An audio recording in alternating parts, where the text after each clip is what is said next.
Этнография сергиси Петр Драганов адына регионал библиотекасында евелки ГГУ занаатлары ишлеринен таманнанды. Панолары hazırladı hem библиотекая башлады. Уста Комраттан Мария Арнаут.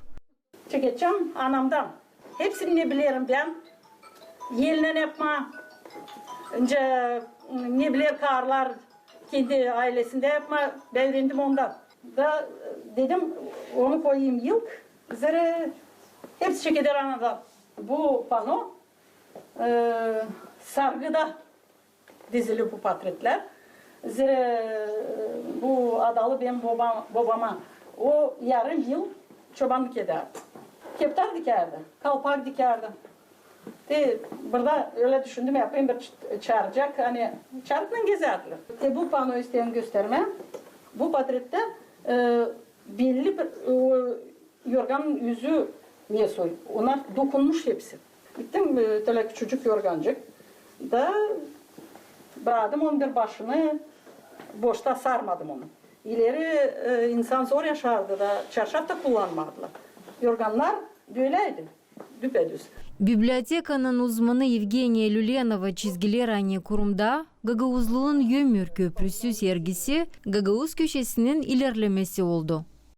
У нас оформлена такая выставка, посвященная развитию. Bibliotekamızda sifte sergi yerleştirili. Sergi angısı Gagauz kulturasının ilerlemesine, Gagauzların yel işlerine hem ustacılığına adalı. Hep öyle bizde kiyat sergisi hazırlı.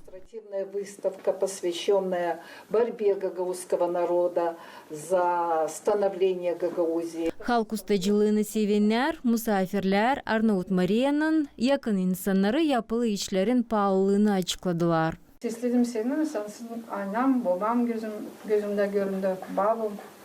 Çünkü herkesi bizde de böyle işler evde yapardılar. El dokuma, yapa gitmeye, yorgan yapma. O yapmıyor bunları böyle sadece diyeyim hani havezle, bütün yürekle, sevgiyle yaşar bununla, anlıyor musunuz? O kadar bir haves, o kadar bir sevgiyle yani ben başka birini böyle bilmiyorum gerçekten. Yortulu oluşun paylanları Gavril Gaydarjad'ın liseyin 6. klasın öğrencileri Gagauz dilinde türkü çaldılar. Gagauzia benim vatanım, sevgili toprağım, sevgili yapalım.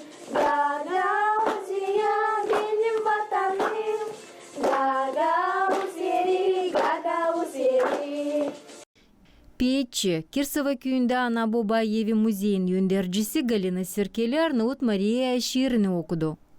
Ne kadar fasıl duygu, yüreğimde yaşır uygun.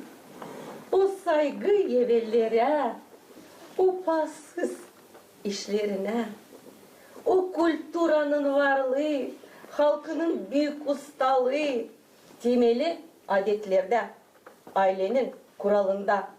Oluşun kurucuları belli ettiler hani bu takım çalışmalar millet kulturasını ilerlederler hem bağlantıyı evlat boyların aralarında kurarlar.